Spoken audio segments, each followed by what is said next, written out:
Thinking of leaving US Mobile?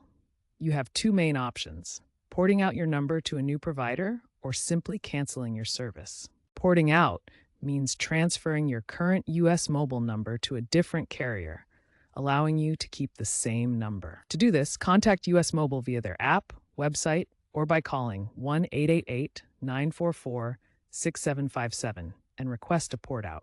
You'll need to provide your new carrier with the necessary information, and US Mobile will generate a port-out PIN for you to share. The service remains active during the transfer, which should take only a few hours. Canceling, on the other hand, immediately terminates your service with US Mobile, and you'll lose your number, which then reverts back to US Mobile for potential reassignment.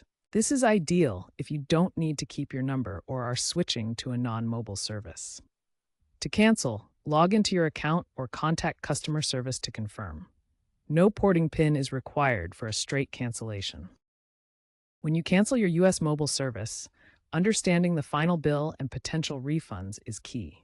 US Mobile will issue a prorated final bill for the remaining service period. This means you'll only pay for the days you used in the billing cycle. For example, on a $50 monthly plan canceled after 15 days of a 30-day cycle, you'd pay about $25. Postpaid plans might include early termination fees depending on your contract. If you've prepaid and have unused funds, US Mobile will issue a refund via check or to your original payment method, usually within 3 to 10 business days. Keep an eye out for potential pending charges, like international fees or device payments, to avoid surprises on your final bill.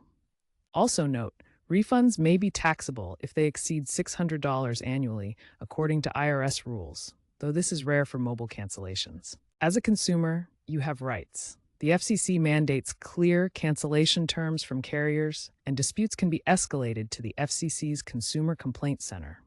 Always keep records of your communications for any potential disputes.